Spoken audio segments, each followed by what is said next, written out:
And Ollie is our newsroom reporter, and Ollie's got an update on the story about former funeral director Robert Bush, who's just been sentenced to 20 years at Hull Crown Court. A really disturbing story, Ollie, over his failure to bury and cremate dozens of people. What can you tell us, Ollie? Yeah, I mean, it's been a harrowing week at Hull Crown Court. Justice Hilliard, Mr. Justice Hilliard, saying that the discoveries at the premises of 48-year-old Robert Bush brought unimaginable heartache and distress for the families affected. And essentially, at the centre of this is a funeral director who kept the bodies for months after they were meant to be buried, gave families the wrong ashes. There's been some utterly heartbreaking testimony from victims and victims' families throughout this week, including the case of one woman whose baby was born prematurely, and then the ashes that were given to her were not the correct ashes. And you can imagine that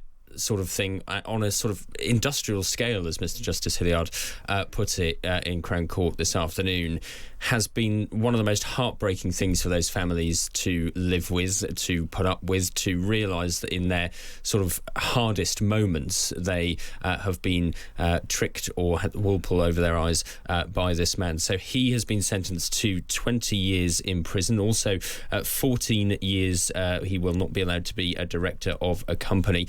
And that it is remarkably widespread. Mr. Justice Hilliard said today that essentially when sentencing this case, what's interesting about it is you often have to look at similar cases across the board to work out where the sentencing might land. But the truth is, in this case, it would have gone on had the police not stepped in. It went on for such a long period of time and affected so many people so deeply. The court has heard from more than 300 victims identified by the police this week, and that is just not necessarily all of those people affected. So a remarkable story, a horrific story, and it ends with 48-year-old Robert Bush spending 20 years in prison for what he did.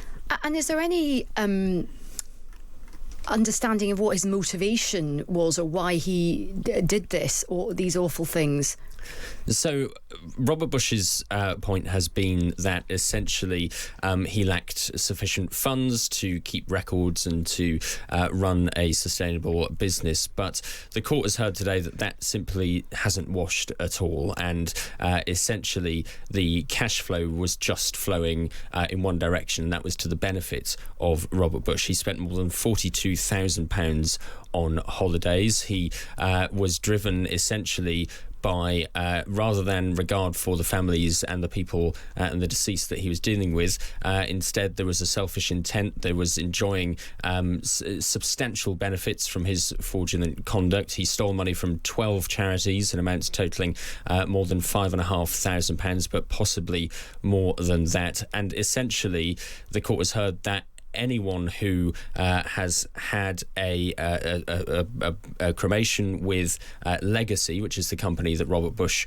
ran, none of those people can be sure, essentially, that the ashes that were given back to them were the right ones. So, it is a devastating, heartbreaking, horrific case that went on for some time. He will spend 20 years in prison, and as far as the families and the people involved go, you can't obviously heal fully from this, but this is seen as at least a first step to getting justice and getting some remediation to the awful trauma they've had to go through over the last couple of years. Gosh, what a grim story. And one of our listeners, Anne, has just messaged in to say undertakers are regulated in Scotland and this should be implemented in England. That's Anne messaging in from Edinburgh. Ollie, thank you very much for that update, and we'll bring you any further developments on that story